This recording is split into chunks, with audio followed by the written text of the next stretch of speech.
Bien Seigneur, une fois de plus, comme on l'a chanté dans les chants, comme on l'a lu dans les textes, nous venons devant toi parce que c'est de toi que nous avons besoin, plus que tout. Nous ne voulons pas toujours le reconnaître et pourtant, avec nos faibles moyens, avec nos faibles capacités, il y a tellement de choses que nous ne pouvons pas contrôler. Alors que nous venons devant ta parole aujourd'hui et que nous regardons à ce miracle extraordinaire de la multiplication des pains que tu as fait, que ce message puisse être profondément encourageant pour nous, que nous puissions grandir non seulement dans notre connaissance de toi, mais aussi dans notre foi et dans notre confiance. Nous te prions ces choses au nom de Jésus en demandant que ton Esprit nous guide dans l'explication de ta parole. Amen. Bon, alors aujourd'hui, on va parler de la multiplication des pains, qui est le seul miracle qui est raconté dans les 4 évangiles. Mais il n'est pas important seulement parce que c'est le seul qui est raconté dans les 4 évangiles. Déjà, ça devrait nous donner un indice que si les 4 évangélistes, Matthieu, Marc, Luc et Jean, ont jugé que ce miracle était important, ça devrait nous donner un indice qu'il y a quelque chose là qui se passe. D'accord? Mais à part la résurrection de Jésus, c'est le seul épisode qui est raconté dans les 4 évangiles et c'est aussi, on va le voir aujourd'hui et la prochaine fois, c'est aussi en fait de quantité, en fait d'ampleur et en fait de ce que Jésus va faire, le plus grand miracle qu'il fait dans le Nouveau Testament. Et donc, j'aimerais vous rappeler un petit peu le contexte de comment on en arrive à ce miracle-là, pour que vous voyez que ce miracle est un moment charnière dans les évangiles. Les choses vont changer à partir de là. On avait déjà parlé de la mort de Jean-Baptiste la dernière fois, et ensuite il y a la multiplication des pains et Jésus qui marche sur l'eau, et après ça, le ton des évangiles va changer, on va se préparer à la fin de la vie de Jésus. Et donc, c'est vraiment un point tournant dans l'histoire de l'évangile. Nous avons vu déjà, si vous reprenez la série depuis le début, que Jésus est apparu en faisant des grands miracles. Il guérissait les malades, des choses comme ça. Et les gens commencent à le suivre et à être intéressés à lui parce que c'était un homme extraordinaire. Qui ne voudrait pas être guéri de toutes ces maladies? Nous avons vu que Jésus avait démontré son autorité dans tous les domaines de la vie, autant sur le sabbat que lorsqu'il a calmé la tempête et lorsqu'il a guéri quelqu'un qui était paralysé, lorsqu'il a ressuscité un jeune homme de la mort. Ça, c'est tous les anciens messages. Nous avons vu que les gens, au bout d'un moment, commencent à questionner l'autorité ou l'identité de Jésus parce qu'ils voient ce que Jésus fait, mais en même temps, ils ne sont pas sûrs que ça correspond à l'idée qu'ils avaient du Messie, qu'ils ont pris dans l'Ancien Testament, en le lisant très mal, en passant, et en se faisant influencer par leurs chefs religieux. Les gens commencent à douter. On a vu que la famille de Jésus n'est même pas certain de qui il est. Ils pensent qu'il est fou. Ils ne croient pas en lui. On a vu que même Jean-Baptiste, en prison, a eu des doutes en se demandant est-ce que Jésus est vraiment celui qui doit venir parce qu'il ne fait pas tout à fait ce que je m'attendais à ce qu'il fasse. On a vu que des villes l'ont questionné, ont rejeté, malgré que Jésus avait fait beaucoup de miracles dans des villes comme Capernaum. Les gens venaient à lui pour les miracles, mais pas plus. Des foules suivent Jésus par curiosité, mais ne sont pas vraiment intéressés à une relation plus sérieuse avec lui. Il se fait rejeter à Nazareth, c'est pour ça qu'il déménage à Capernaum. Il subit une opposition sévère de la part des chefs religieux qui viennent toujours le tester, lui faire des pièges, lui poser des questions, remettre en question sa façon d'agir, etc. Et puis, Jésus prêche ce grand sermon sur la montagne où est-ce qu'il explique les valeurs de son royaume qu'il est en train d'annoncer, comment les gens dans ce royaume vont devoir vivre. Et après ça, Jésus commence à prêcher en parabole. Parce que nous nous rendons compte au fur et à mesure des histoires, et nous sommes à peu près au milieu des évangiles à ce moment-ci, que les gens sont attirés à Jésus pour pas les bonnes raisons. Pour les miracles et pour les guérisons, mais ils n'ont pas tout à fait envie d'entendre son message. Et donc Jésus va commencer à dire des choses en parabole pour que ceux qui sont vraiment sérieux fouillent et cherchent le sens des paraboles et demandent à Jésus qu'est-ce que ça signifie. Mais d'autres vont s'en aller chez eux, ils vont dire « Waouh, c'était une belle histoire », mais ils ne vont pas comprendre. Et donc, il y a tout ça qui est en train de se passer lorsque nous arrivons à cet épisode. À partir de maintenant, Jésus va se concentrer plus spécifiquement sur son groupe de disciples et particulièrement les 12. D'ailleurs, si vous vous rappelez, juste avant la mort de Jean-Baptiste, Jésus a envoyé les 12 en mission pour la première fois. Hein, ça, c'est les messages 16 et 17 qu'on avait fait il y a longtemps, mais je vous invite à revoir le message de pourquoi Jésus a choisi 12 apôtres et pourquoi il les a envoyés en mission et quelle était leur mission. Et donc, ça fait environ 1 an et demi que Jésus est en Galilée. Il a fait 3 fois le tour. Il y a 3 fois dans les évangiles, ça nous dit qu'il parcourait tous les villages de la Galilée. Donc, on imagine qu'il a fait une tournée de tous les villages de Galilée. Avant cette année et demie, il a passé quelques mois en Judée. Vous vous rappelez qu'après le baptême de Jean, il a été tenté dans le désert. Et ensuite, pendant un temps, il est resté en Judée. Et quand Jean s'est fait arrêter, Jésus a bougé vers la Galilée, vers Capernaum. Et donc, si vous comptez la chronologie, on est à peu près à la 2e année du ministère de Jésus. En fait, on lit dans Jean 6, versets 1 à 4, qu'on est proche de la 2e fête de Pâques que Jésus a fêtée. À la première fête de Pâques, il avait été dans le temple, il avait chassé les marchands, il avait renversé les tables, etc. Ce qu'il fera de nouveau sa 3e année. Mais à la 2e fête de Pâques, donc on est 1 an avant sa mort. Jean 6, versets 1 à 4 nous dit « Après cela, Jésus s'en alla de l'autre côté du lac de Galilée, ou lac de Tibériade, c'est comme ça que c'était appelé. Une grande foule le suivait parce que les gens voyaient les signes miraculeux qu'il faisait sur les malades. » Notez bien ceci, c'est la raison principale pour laquelle les gens suivent Jésus. Jésus monta sur la montagne ou sur une montagne et là il s'assit avec ses disciples. Or, la Pâque, la fête juive, était proche. Donc, on est au début du printemps, peut-être au mois de mars, puisque Jean nous dit aussi que le gazon était vert encore, donc il n'avait pas séché de l'été. Vous savez que Pâques, c'est toujours au mois de mars, mois d'avril. Donc, on est environ 1 an avant la mort de Jésus. Je vous l'ai dit la dernière fois, à partir de là, Jésus ne reviendra plus en Galilée, sauf pour traverser rapidement en direction de quelque part d'autre. Il va aller dans les régions païennes qui sont au nord, il va aller en Samarie, il se dirige vers Jérusalem, il va aller en Judée où les foules seront beaucoup moins nombreuses, où les miracles seront moins spectaculaires peut-être.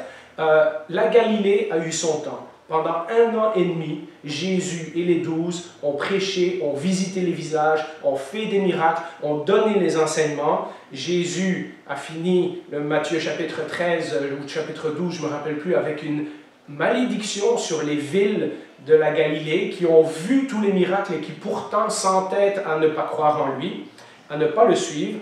Et lorsque nous arrivons donc à cet épisode de la multiplication des pains, Jean nous dit que Jésus s'en alla de l'autre côté du lac de Galilée. On va apprendre dans quelques secondes, c'est parce qu'il veut être tranquille avec ses disciples. Jésus vient d'être rejeté à Nazareth pour la 2e et dernière fois. Il ne retournera plus à Nazareth après ça. Et Jean-Baptiste vient de se faire exécuter par Hérode. Donc, c'est la fin du ministère de Jésus en Galilée. La mort de Jean est un avertissement de la mort de Jésus. C'était une image de la mort de Jésus. Jésus sait maintenant que puisque Jean s'est fait exécuter, son tour va venir également. Et donc, il va changer son focus, il va commencer à dire à ses disciples qu'il s'en va vers Jérusalem pour mourir et que c'est pour ça, c'est la vraie raison pour laquelle il était venu, le Messie doit être crucifié à Jérusalem. Le fait que dans l'évangile de Marc, Marc commence son chapitre 6 en nous disant « Jésus envoyait les 12 en mission ». Et ensuite de ça, il nous raconte la mort de Jean-Baptiste. Et ensuite, il dit « Les disciples sont revenus de leur mission ». Vous voyez, la mort de Jean-Baptiste est intercalée entre le départ et le retour des disciples de leur mission. Et cela peut-être aussi envoie un indice aux 12 que si Jean-Baptiste s'est fait exécuter, peut-être que pour eux, de suivre Jésus, ça leur coûtera aussi leur vie. Et donc, il y a tout ça qui se passe à cet endroit-là du Nouveau Testament, à cet endroit-là où on arrive à la multiplication des pains. On va remarquer que Jésus va de plus en plus se retirer dans des endroits isolés. Comme je l'ai dit, en Judée, les foules seront beaucoup moins nombreuses. Il se retire avec ses disciples les plus proches, en particulier les 12 qu'il est en train de préparer à prendre la suite de son ministère. Et pendant une période de 6 mois, il va aller dans des régions païennes, on va en parler dans les prochaines semaines, avant de se diriger petit à petit vers Jérusalem pour se faire crucifier. Et les deux histoires de la multiplication des pains et ensuite de Jésus qui marche sur l'eau montrent que Jésus est en train de changer de registre avec ses 12. Oui, la multiplication des pains devait être extraordinaire pour la foule qui a été nourrie, mais c'est l'impact que ça fait sur les 12 qui est important. Et lorsque Jésus va marcher sur l'eau, on va en parler dans quelques semaines aussi, ça va aussi faire un impact incroyable sur la vie des disciples. Ils sont en train de se rendre compte que petit à petit, que Jésus est beaucoup plus que ce qu'ils avaient imaginé. Et là, Jésus va se focusser sur les 12 en particulier et sur un petit groupe qui le suit. Et donc, il y a tout ce changement de ton qui arrive dans les évangiles au moment où on va parler de la multiplication des pains. Jésus n'est pas encore tout seul avec ses disciples, mais il espère. Alors, Jésus décide d'aller dans un lieu désert. Et c'est de ça que nous allons parler en ce moment. Matthieu nous dit clairement que Jésus vient d'apprendre la mort de Jean. Comme c'est écrit dans les 4 évangiles, chaque évangéliste nous donne des petits détails qu'un autre évangile ne nous a pas donnés. Si vous voulez lire une histoire en parallèle, c'est celle-là qu'il faut lire, parce que vous verrez les points sur lesquels chaque évangéliste met de l'importance. Matthieu fait le lien très fort avec la mort de Jean-Baptiste. Et il nous dit que Jésus veut aller dans un endroit tranquille avec ses disciples. C'est un peu normal s'il a appris la mort de son cousin et qu'il sait que c'est sa mort qui est la prochaine étape du plan de Dieu, ça doit quand même le faire réfléchir et voilà, à un moment donné, il va même dire à ses 12, « Je suis troublé, hein, mais finalement, c'est pour ça que je suis venu dans ce monde. » Donc, dans Jean chapitre 12 ou 13, aux alentours de ça. Et donc, vous voyez, ça fait questionner Jésus. Son cousin est mort, il veut prendre un peu de temps à l'écart. Mais regardez, on va utiliser aujourd'hui le récit de Marc parce que, étonnamment, cette histoire dans Marc est plus longue que dans tous les autres évangiles. D'habitude, Marc est beaucoup plus court, il manque plein de détails, mais cette histoire particulière, c'est dans Marc qu'il y a le plus de détails intéressants. Alors, on lit à partir du verset 30 à 32. Les apôtres se rassemblèrent autour de Jésus. Notez que c'est aussi la première fois que les 12 sont appelés apôtres. Avant, ils étaient disciples, maintenant ils sont apôtres. Ils sont envoyés, ils sont délégués. Hein? Ils sont les représentants de Jésus. Les apôtres se rassemblèrent autour de Jésus et ils lui racontèrent tout ce qu'ils avaient fait et tout ce qu'ils avaient enseigné. Ils avaient guéri des gens, ils avaient chassé des démons, etc. Jésus leur dit, « Venez à l'écart, dans un endroit désert, et reposez-vous un peu. » En effet, il y avait beaucoup de monde qui allait et venait, et ils n'avaient même pas le temps de manger. Ils partirent donc dans une barque pour aller à l'écart, dans un endroit désert. Et c'est à partir de là qu'on va voir que Jésus va faire ça de plus en plus souvent. Il a besoin de s'isoler avec ceux qui sont vraiment sérieux, leur enseigner des choses en profondeur, parce que le jour où lui sera parti, ce sont eux qui vont prendre la relève. Marc précise que les 12 reviennent de leur mission et ils sont super motivés. Hein? Alors vous voyez Jésus d'un côté qui est triste de la mort de Jean, eux qui viennent pour partager tout ce qu'ils ont vécu. Hein? Jésus leur a délégué le pouvoir de guérir et de chasser des démons. Et donc, c'est un signe pour les Juifs que le royaume de Dieu est en train de s'établir, mais c'est aussi une pratique pour les 12. Parce que, comme je l'ai dit, quand Jésus ne sera plus là, ce sont eux qui vont devoir continuer sa mission. Et Jésus leur a donc délégué leur autorité. On verra qu'il y a encore des choses que les disciples n'ont pas compris. Il y a encore des miracles que les disciples ne peuvent pas faire. Ils ne comprennent pas que certains démons ne partent qu'avec la prière. Certainement, ils ont pas fait d'autres miracles que Jésus a fait, mais au moins les guérisons et les démons, ça, ils ont compris. Ils ont pratiqué, ils ont mis de l'avant, ils reviennent, ils sont tout excités d'expliquer à Jésus toutes les choses qu'ils ont fait. Vous allez voir d'ailleurs que ça leur est un peu monté à la tête. Mais ça, je le garde pour un peu plus tard. Jésus n'a même pas le temps de faire son deuil et déjà, il prend soin de ses disciples. Venez à l'écart, dans un lieu désert, parce qu'ils n'avaient même pas eu le temps de manger. Il y a tellement de gens autour d'eux, Jésus est à Capernaum ou dans ce coin-là, qui ne peuvent même pas manger. Et donc, puisque vous avez la mer de Galilée qui est au milieu de la Galilée, et vous avez tous les villages de pêche autour, eh bien, ils montent dans un bateau et ils décident qu'ils vont traverser un peu plus loin. Luc nous dit qu'ils sont en direction de Bethsaïda, mais ils vont s'arrêter à quelque part, puisqu'on a lu dans le premier texte que Jésus est monté sur une montagne ou sur une colline, et que là, la foule est arrivée. Donc, ils sont montés en bateau, ils ont accosté quelque part, et ils pensent qu'ils vont avoir le temps de manger, et malheureusement, ce n'est pas ça qui va arriver. Parlons du bon berger. Nous allons découvrir que, tout comme Dieu, Jésus est le bon berger, celui qui prend soin et celui qui a de la compassion pour les gens qui l'entourent. Et c'est peut-être la première leçon que j'ai vue dans ce texte-là. Et nous lisons dans Marc 6, versets 33 et 34. Alors rappelez-vous, tout le contexte. Jésus veut s'isoler pour réfléchir à la mort de Jean-Baptiste, mais aussi pour prendre soin de ses disciples. Et il n'a pas le temps de le faire parce que beaucoup de gens les virent s'en aller et le reconnurent. Et de toutes les villes, on accourut à pied et on les devança à l'endroit où ils se rendaient. Donc probablement qu'ils ont vu que le bateau se dirigeait par là, et ils ont dit on va vite faire le tour du lac, qui est peut-être 8-10 km plus loin, donc ces gens-là, ils ont marché 2-3 heures pour s'en aller là. Et la nouvelle se répand dans tous les villes et les villages des alentours, et il y a une foule qui va se retrouver au moment où Jésus accoste, tout à coup, il y a plein de gens. Il venait de s'échapper d'une foule, et il en trouve une autre. Quand il sortit de la barque, Jésus vit une grande foule, et les renvoya chez eux? Non. Et fut rempli de compassion pour eux. Parce qu'ils étaient comme des brebis qui n'ont pas de berger, et il se mit à leur enseigner beaucoup de choses.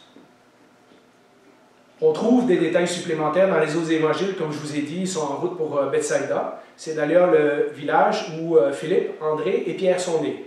Et vous allez voir, ça a son importance dans la suite de l'histoire. D'après Jean 1,44 aussi, ils n'ont même pas le temps d'être tranquilles car les gens remarquent son départ et vont vite faire le tour du lac à pied.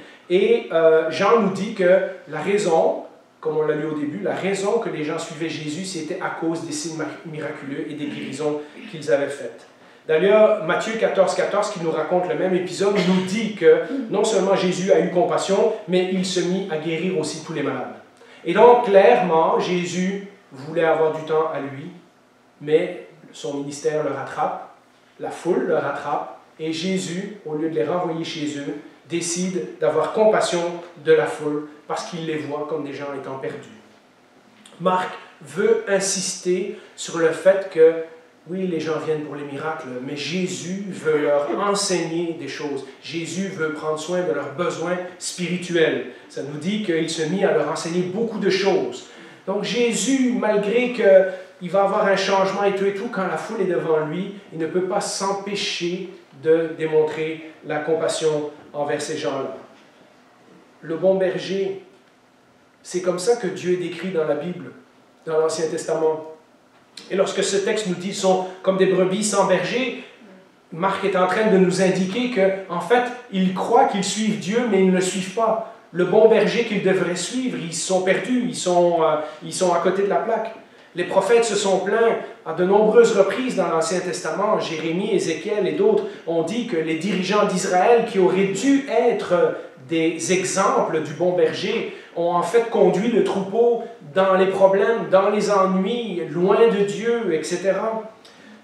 Ces bergers sont devenus des mercenaires, c'est-à-dire des gens qui sont payés pour faire leur travail, plutôt que de réellement prendre soin des brebis parce qu'ils les aiment. Des gens qui travaillent pour le gain. On va reparler de l'enseignement de Jésus sur le bon berger un peu plus tard dans l'évangile de Jean. À cause de cela, le peuple d'Israël, Jésus voit les Juifs de son époque comme un peuple qui est complètement perdu. Un peuple qui a perdu l'espoir, un peuple qui est mal nourri spirituellement. Rappelez-vous que leurs chefs, ce sont les pharisiens, les scribes, les sadducéens, qui ont produit des tonnes et des tonnes de livres de loi et qui demandent aux gens qui portent un fardeau de pratiquer des traditions qui ne sont même pas dans la Bible, mais que pour être un bon spirituel, il faut suivre ces traditions-là. et en plus sans protection. Parce que lorsqu'on ne suit pas Dieu, on devient vulnérable à tout vent de doctrine. Hein, ils suivent les pharisiens, ils suivent un tel, ils suivent un tel. Il y a plusieurs personnes à cette période-là qui viennent et qui prétendent qu'ils sont le Messie. Il y a des affaires des épisodes qui vont se terminer par des massacres et tout et tout. Et donc, c'est vraiment une période trouble de l'histoire d'Israël. Vous seriez surpris que l'expression des bergers, des brebis sans berger, ça remonte au livre de Nombre, Nombre 27, 17. C'est au moment où Moïse sait qu'il va mourir et qu'il est en train de préparer le peuple à rentrer dans la terre promise et qu'il demande à l'Éternel de lui trouver un successeur afin que le peuple ne soit pas comme des brebis sans berger. Et Dieu va trouver un remplaçant qui s'appelle Josué, Yeshua, Jésus, c'est le même nom, pour guider son peuple. Et donc, Josué dans l'Ancien Testament est de nouveau un symbole de Jésus. Celui qui a guidé son peuple dans le pays promis, eh bien, était une image de ce Jésus qui va venir plus tard, de ce Josué qui va venir plus tard et qui va guider son peuple vers la terre promise. Alors, évidemment, le problème va se poser en fin de journée. Qu'est-ce qu'on fait pour nourrir ces brebis? Qu'est-ce qu'on fait pour nourrir cette foule? Parce qu'évidemment, il y a les besoins spirituels, mais une fois que ça fait 8 heures qu'on a écouté le pasteur prêcher, à un moment donné, il faut bien manger. Hein? Et c'est exactement ce qui arrive. Et nous allons voir que Jésus ne se contente pas simplement d'adresser les besoins spirituels des gens, mais aussi leurs besoins physiques. Lisons la suite, dans Marc 6, à partir du verset 35. Comme l'heure était déjà bien tardive, ses disciples s'approchèrent de lui et dirent « Cet endroit est désert et il est déjà tard. Renvoie-les afin qu'ils aillent dans les campagnes et dans les villages des environs pour s'acheter du pain, car ils n'ont rien à manger. » Jésus leur répondit « Donnez-leur vous-même à manger. » Rappelez-vous, hein, ils viennent de revenir de mission. Ils ont chassé des démons, ils ont fait des miracles et tout. Donc Jésus les teste. Hein, et il leur dit « Donnez-leur vous-même à manger. » Mais ils lui dirent « Faut-il aller acheter des pains pour 200 pièces d'argent et leur donner à manger? » Supposément, on n'a même pas 200 pièces d'argent. Hein. Et il leur dit « Combien de pains avez-vous? Allez voir. » Ils s'en assurèrent et répondirent « 5 pains et 2 poissons. » Et nous apprenons un peu plus loin dans le texte qu'il y a 5000 hommes sur place, sans les femmes et sans les enfants. Alors, j'ai entendu des prédicateurs faire des calculs extraordinaires en disant si chaque homme a une femme et que la femme a plusieurs enfants, il y a au moins 20 000 personnes. Il y a beaucoup d'hommes qui suivaient Jésus, parce que les femmes restaient à la maison avec les enfants, parce que aussi c'était une société d'hommes. Donc lorsque Jésus faisait des miracles et tout ça, lorsque Jésus confrontait des gens, c'était surtout des hommes qui venaient le voir. Mais rajoutons quelques milliers de personnes, parce qu'il y a certainement un nombre de femmes qui sont venues le voir, qui ont emmené leurs enfants, puisque celui qui a les 5 pains et les 2 poissons, c'est un jeune garçon. Donc on sait qu'il y a des jeunes, des ados et tout ça sur place. Donc, comptons peut-être 7 000 8 000 personnes. Donc 5 000, c'est le minimum. Hein? Il y en a sûrement beaucoup plus que ça. On va apprendre que c'est une foule impressionnante. Ce qui fait de ce miracle, si vous y pensez bien, comme je vous l'ai dit à l'introduction, le plus impressionnant miracle de Jésus en fait d'ampleur. Avant, il a guéri les gens un par un. Il a guéri un malade là, un malade là, un malade là, peut-être plusieurs dans la même journée. Aux noces de Cana, il a multiplié, il a changé l'eau en vin. Il y avait quoi? Peut-être 80, 100 personnes. Hein? Et tout le monde ne savait pas que c'est Jésus qui avait fait le miracle. C'est seulement Marie qui l'a su et le gars qui dirigeait le mariage. Mais là, il y a 7 000 8 000 personnes qui sont assises dans le gazon, qui entendent l'enseignement de Jésus. Et maintenant, Jésus dit à ses disciples, ben, nourrissez-les. Hein? C'est une foule phénoménale. D'ailleurs, si vous vous rappelez les textes qu'on a lus, les gens vinrent de tous les villages des environs. Donc, si un village est entre 1000 et 2000 personnes, vous imaginez la région s'est vidée. Tout le monde est venu voir Jésus. Donc, même la requête des disciples de dire renvoyez dans les villages environnants. Il est clair que 5000 personnes qui arrivent dans un village n'auront pas à manger. Hein? Il n'y a pas un village assez gros pour nourrir 5000 personnes comme ça d'un coup. Et donc, même les disciples, tout ça leur semble, toute cette situation-là leur semble très déraisonnable. Et puis, surtout que Jésus leur dit « nourrissez-les ». Waouh, ça c'est tout un choc. Hein? Il dit, bon, maintenant que je vous ai donné mon pouvoir, mon autorité, allez-y, faites quelque chose. Et les disciples, eux, pensent pratico-pratique. Bon, ça prendrait plus que 200 pièces d'or, donc ça c'est le salaire d'à peu près 8 mois d'une personne à cette époque-là. Il y a toute cette confusion dans les disciples et c'est là que je veux m'en venir. Eux, ils pensent de façon pratique. Mais le texte nous dit que Jésus est en train de tester leur foi. Regardez la version que Jean nous raconte. Dans Jean 6, 5. Il dit à Philippe, rappelez-vous, Philippe, il vient du coin, hein? Ils sont en route pour Bethsaïda, donc c'est la région de Philippe, d'André et de Pierre. Où achèterons-nous du pain pour que ces gens aient à manger? Il disait cela pour le mettre à l'épreuve, car lui-même, il savait ce qu'il allait faire. Donc, Jésus, c'est pas c'est une pédagogie que Jésus fait. C'est pas comme Jésus est, oh, j'avais pas pensé, ouais, comment on va les nourrir, ces gens-là? Oh, arrangez-vous avec eux. C'est pas ça. Jésus sait très bien ce qu'il va faire. Mais il veut tester la foi des disciples qui viennent de revenir de mission, je vous le rappelle. Et pour cela, ce que Jésus va faire, c'est de démontrer la compassion de Dieu. Pour une foule, oui, surtout pour marquer l'esprit des disciples. Vous voyez, le miracle, il est pour la foule, mais ce que Jésus est en train de faire, c'est tester Philippe, André, Pierre, ces 12, et leur dire, devant une situation comme ça, qu'est-ce que vous allez faire? C'est ce que Jésus va faire, un miracle extraordinaire, et c'est ce que, plus tard, ces 12 apôtres vont être appelés à faire aussi. Ils vont faire des miracles. Dans le livre des Actes, on en lit plusieurs, des miracles qui frappent l'imagination. Alors parlons de la compassion de Dieu. Parce qu'évidemment, Jésus agit comme le bon berger, mais Jésus aussi reflète la compassion de Dieu. Gardez tout en tête les textes qu'on vient de lire, d'accord? Ces disciples reviennent de mission.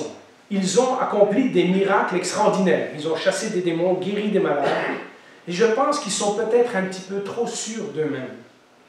Ils ont encore beaucoup de choses à apprendre et ils ne le savent pas. Remarquez que c'est eux qui disent « Jésus, il faut les renvoyer ».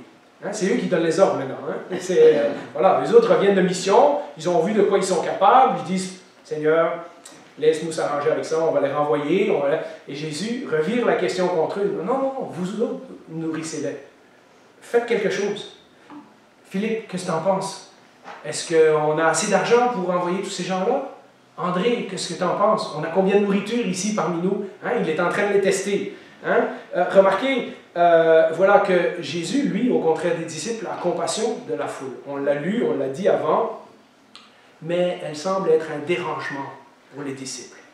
Hein? Trop de gens, trop de gens à nourrir, c'est trop compliqué, renvoie-les chez eux. Là.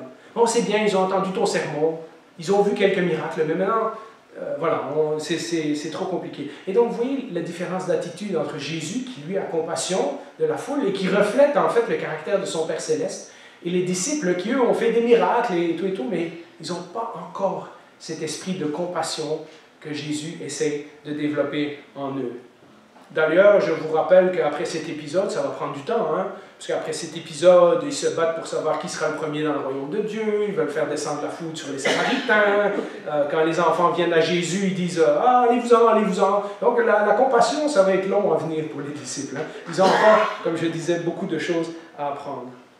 L'exemple de Jésus leur apprend que Dieu est toujours prêt à faire grâce. Et ça, c'est la deuxième leçon, et c'est la leçon, je pense, peut-être une des leçons les plus importantes que j'ai vues dans ce texte-là. Pensez-y, la parabole du semeur, 1 ou 2 chapitres avant. Jésus a dit qu'il y a des gens qui sont comme la semence qui tombe sur le bord du chemin. Il y a une petite... qui tombe dans les rochers. Il y a une petite racine qui pousse, mais après, à un moment donné, la plante se dessèche parce qu'il n'y avait pas vraiment une bonne fondation solide. Ces gens-là, cette foule-là, c'est comme ça. C'est le deuxième sol dans la parabole du semeur. C'est ceux qui viennent à Jésus pour les miracles et les guérisons, mais lorsque Jésus va commencer à leur enseigner des choses plus difficiles, ils vont dire « c'est pas vraiment à ça que je m'étais engagé, c'est pas vraiment ça que je pensais. Hein? » Et pourtant, Jésus le sait, et Jésus sait que la foule le suit pour les miracles. Et Jésus avait envie d'être tout seul avec ses disciples et la foule le suit. Il aurait pu très bien faire un sermon sur laissez votre pasteur se reposer, hein, il est fatigué cette semaine, vous devez respecter les hommes de Dieu, allez-vous-en, revenez demain ou quoi. Mais non, c'est pas ça que Jésus fait. Hein. Jésus met de côté ses propres besoins, il n'a pas le temps de manger, et déjà il doit enseigner une foule et guérir des malades. Jésus sait que cette foule le suit pour les mauvaises raisons. Jésus sait que tous ces gens-là ne deviendront pas automatiquement ses disciples. Et pourtant, il est quand même prêt à s'occuper d'eux. Et cela, malgré le fait que lui et ses disciples n'ont pas eu le temps de répondre à leurs propres besoins. Les disciples vont devoir apprendre à imiter la compassion de Jésus. Comme je l'ai dit, ça leur prendra du temps. Et ils vont devoir apprendre que Dieu fait pleuvoir sur les bons comme sur les méchants. Chaque jour, il y a un tas de non-croyants, encore aujourd'hui dans le monde, qui se lèvent et qui ont la santé, qui ont un travail, qui ont de la nourriture. Donc vous voyez que la bonté de Dieu dépasse de loin ce qu'on peut imaginer. Même les gens que Dieu sait qu'ils vont le rejeter, Dieu est bon envers eux. C'est ce qu'on appelle la grâce générale. Jean 6, verset 7 nous précise que c'est Philippe qui a fait le calcul de combien ça va coûter vite. Il est du coin. Il réalise peut-être que si on envoie tout le monde, si on envoie 1000 à Bethsaïda, on en envoie 1000 là-bas, on en envoie 500 là-bas. Il a fait son calcul. Il sait très bien qu'il n'y aura pas assez de pain et d'argent pour nourrir tout le monde. Et puis, il réalise que ça dépasse un petit peu nos moyens. Et puis, Jean dit que c'est André, un autre natif de Bethsaïda, qui remarque le garçon avec les 5 pains et les 2 poissons. Jean 6, versets 7 et 8. Un de ses disciples, André, le frère de Simon-Pierre, lui dit « Il y a ici un jeune garçon qui a 5 pains d'orge et 2 poissons, mais qu'est-ce que c'est pour autant de monde ?» Alors évidemment, il ne faut pas vous imaginer qu'une maman a envoyé son enfant écouter Jésus avec 5 gros pains, 5 gros pains et 2 gros poissons. Quand on parle de pain, c'est vraiment une quantité minuscule. C'est des petites galettes, comme un pain pita peut-être, avec peut-être des sardines ou un petit morceau de poisson. Mais ce n'est pas comme on voit des fois dans les livres pour enfants et tout ça, des vrais gros pains avec des gros poissons, à moins qu'il était en route pour livrer ça chez quelqu'un. Mais voilà, il y a plus de chances que les pains, ce soit pour lui tout seul. Et donc, on comprend à ce moment-là que André dit, lui a son lunch, mais on ne peut pas le partager avec tous ces gens-là. Il y a bien trop de monde. Et donc, vous entendez dans la réponse de Philippe, dans la réponse d'André, un ton défaitiste. Un ton que, comment tu veux qu'on nourrisse tous ces gens-là?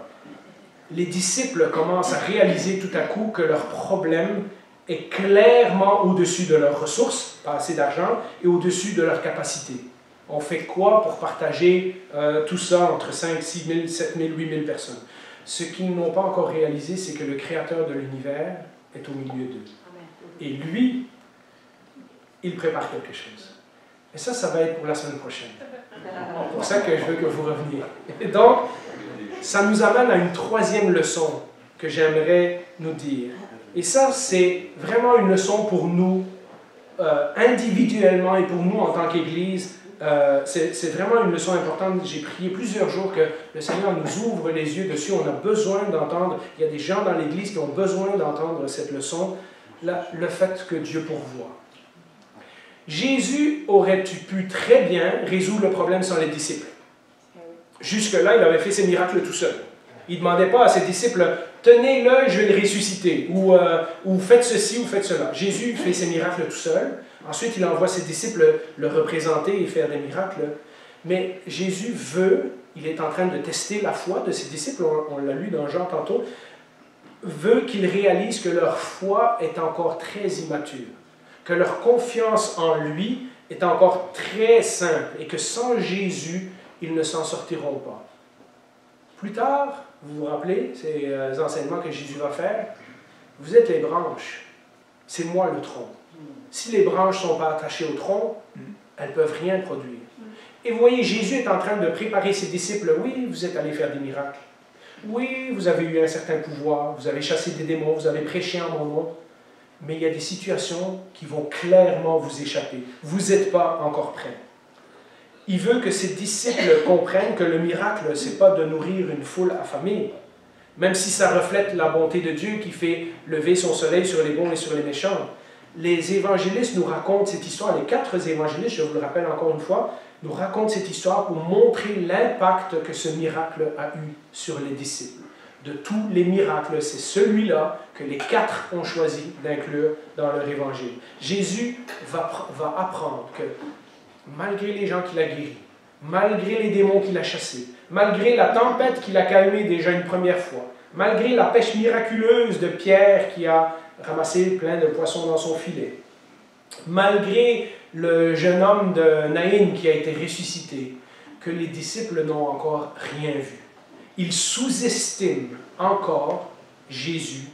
Ils n'ont aucune idée de ce que Jésus est capable de faire et au travers de cela, il veut leur apprendre à faire de plus en plus confiance en lui.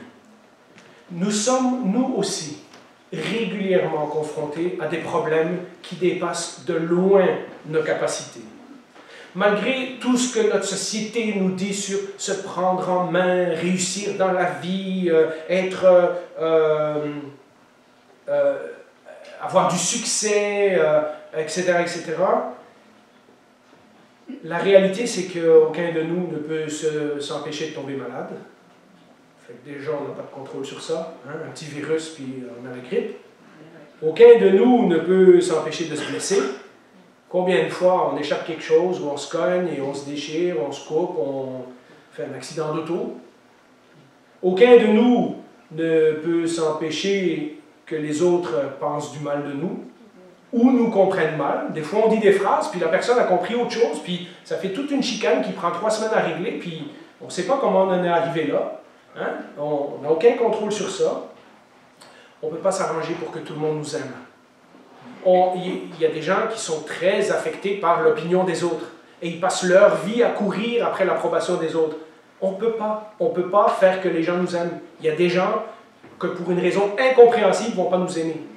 Alors comment on fait alors quand toutes ces choses échappent à notre contrôle? On ne peut même pas changer son propre caractère. Ça prend les épreuves, ça prend les prédications, ça prend de grandir dans la foi, ça prend que le Seigneur nous transforme. Aucun de nous ne peut convertir ceux qu'il aime, ni nos enfants, ni nos parents, ni nos frères, ni nos sœurs. S'ils ne veulent pas entendre l'Évangile, on peut leur prêcher jusqu'à ce qu'on devienne bleu. On ne peut pas les convaincre, on ne peut pas les convertir. Si nos enfants décident de quitter l'Église, il n'y a rien qu'on va pouvoir faire. Aucun de nous ne peut même sauver quelqu'un, se sauver lui-même, et ultimement, aucun de nous ne peut échapper à la mort. Je ne veux pas être sombre. Je veux juste qu'on réalise dans quelle situation qu'on est.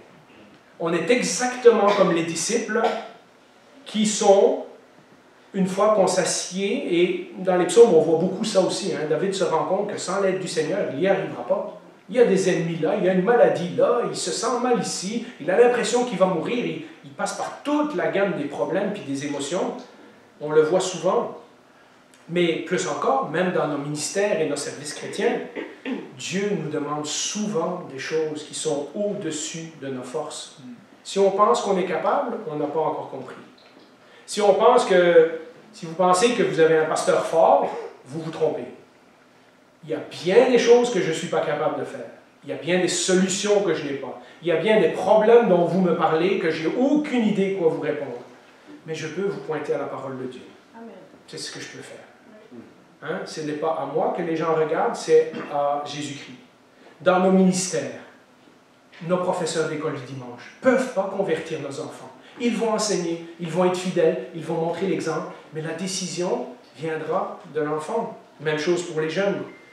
Si on pense qu'on va pouvoir faire grandir l'Église par nos propres forces, si on pense qu'en allant faire de l'évangélisation, on va amener plein de nouvelles personnes dans l'Église, il y a clairement des choses qui nous dépassent.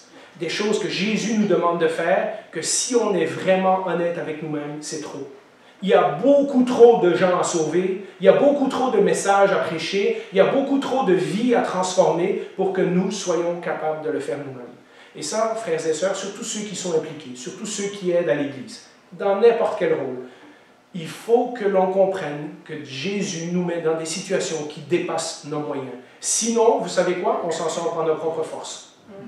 Et on n'apprend pas à dépendre de Jésus. Comme Philippe et André, notre premier réflexe, quand il y a un problème dans l'Église, c'est de regarder à une solution humaine, ou un problème dans notre vie. C'est de regarder à une solution humaine. Un problème arrive, on se met à réfléchir, notre tête tourne, on se dit comment je vais faire ci, comment je vais faire ça. Un problème, après tout, c'est fait pour être résolu, donc je vais le fixer. Hein? Et puis, on réfléchit, on essaie, et puis on se plante, et puis on se décourage, et puis à un moment donné, on vient au pied de Jésus, on dit, Seigneur, je ne suis pas capable. Si toi, tu ne m'aides pas, si toi, tu ne fais pas un miracle, si toi, tu n'interviens pas dans ma vie, je ne suis pas capable. On oublie souvent que Jésus a promis d'être avec nous tous les jours jusqu'à la fin de notre vie. Et que le Saint-Esprit vit en nous. Et notre premier réflexe, et je parle en connaissance de cause, je me permets de vous dire des choses que je vis aussi. Hein? Je ne vous fais pas la morale pour des choses qui ne me touchent pas. Notre premier réflexe, ce n'est pas toujours d'aller à la parole de Dieu, de prier, de chanter, de lire, de méditer, et de dire, Seigneur, calme mon esprit. Mon âme, pourquoi t'agites-tu et t'abattu au-dedans de moi? Espère en Dieu.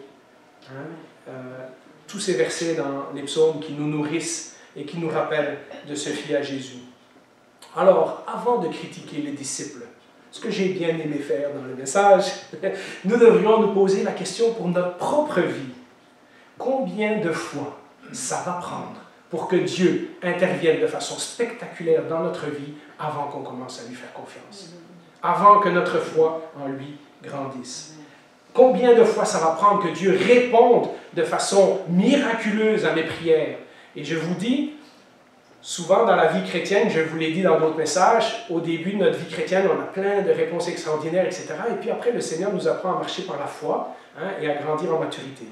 Mais vous savez que je peux vous partager ça depuis 1 an. Le Seigneur me donne des réponses, mais tellement miraculeuses à mes prières que c'en est incroyable.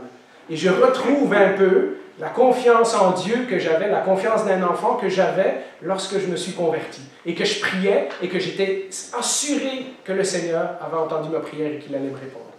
Des situations qui se règlent d'elles-mêmes de façon extraordinaire. Et donc, je peux vous dire que ça arrive encore. Le Seigneur, qui a fait de miracles pour nourrir une foule et encourager ses disciples, est encore capable aujourd'hui d'intervenir. Des fois, il le fait, des fois, il attend un peu, des fois, il ne le fait pas, mais il est encore capable de le faire. La question, c'est qu'il est en train de tester notre foi. Est-ce que nous allons lui faire confiance? Est-ce que nous avons conscience que la situation devant nous est trop grande, mais que Jésus se tient avec nous?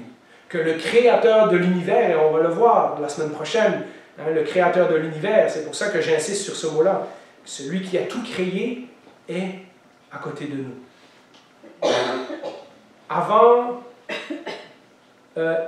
que je commence à confier mes problèmes à Dieu, est-ce que je vais réaliser qu'il n'y a aucun problème ou situation que Jésus a été confronté qu'il n'a pas réglé? Il n'y avait rien qui le dépassait. Même la mort. Il a vaincu la mort, il est ressuscité. Le vin qui manque au mariage à Cana, pas de problème, on va transformer ça.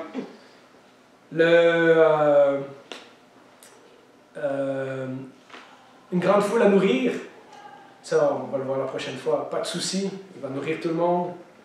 Une pierre devant le tombeau, aucun problème, on va rouler la pierre. Hein?